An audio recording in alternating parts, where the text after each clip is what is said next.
తెలంగాణ రాష్ట్రంలో కాంగ్రెస్ పార్టీ పనితీరును చూసిన తర్వాత అరే ఈ పార్టీ పరిస్థితి ఏంటనేది కూడా చాలాసార్లు మనం చర్చించుకున్నాం.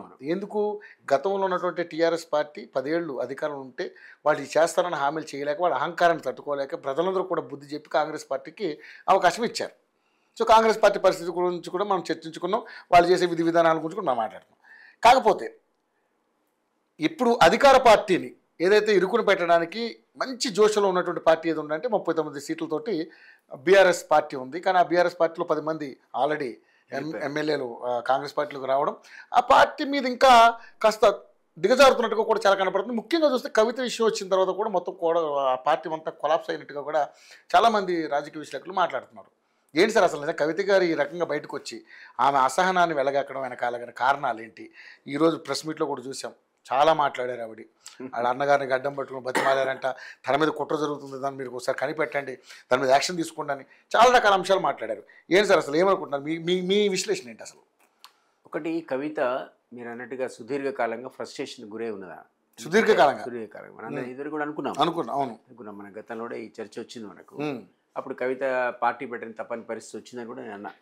మన దాంట్లోనే వచ్చింది అది. ఓకే, ఈమె అంటే she's being driven towards compulsion.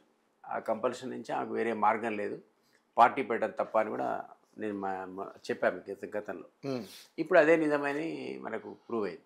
ఎందుకంటే సస్పెన్షన్ దాకా ఆమె కామెంటరీ కానీ కార్యాచరణ కానీ దారి తీసింది.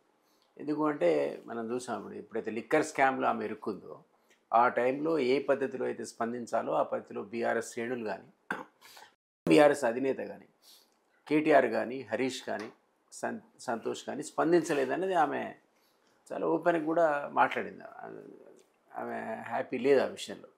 అప్పటి నుంచి మొదలైంది కూడా. ఆమె బయటకు వచ్చిన తర్వాత జైలు నుంచి ఆమెకు ఉత్తరాలు రాసే పరిస్థితి. తండ్రికి ఉత్తరాలు రాయడం ఏంటి అసలు? దాదాపు 8 ఉత్తరాలు రాసిందంటే. 8 ఉత్తరాలు రాశాను, 9 ఉత్తరాలు లీక్ చేశారు, దయ్యాలు ఇవన్నీ చెప్పిందా? యాక్చువల్లీ 8 ఉత్తరాలు మీరు రాయడం ఏంటి? స్టేట్ వెళ్ళిపోవాలా, మాడుకోవాలా, ఏమైనా ఉంటే డిస్కస్ చేసి బయటికి రావాలి. కానీ అంటే ఆ గ్యాప్ ఉంది అక్కడ. సంతోష్ అనేవాడు మరొకళ్ళు ఆమెకు అపాయింట్మెంట్ కూడా ఇవ్వనటువంటి పరిస్థితి, తండ్రి దగ్గర కూడా అపాయింట్మెంట్తో పోవాల్సిన పరిస్థితి, అది ఇవ్వనటువంటి పరిస్థితి కనపడదు. సో అది డెఫినెట్లీ ఆమెను ఫ్రస్ట్రేషన్ గురి చేసింది. సో ఆ పార్టీలో జరుగుతున్నటువంటి విషయాల గురించి ఈ మధ్య కాలంలో ఆమె మాట్లాడడం మనం విన్నాం.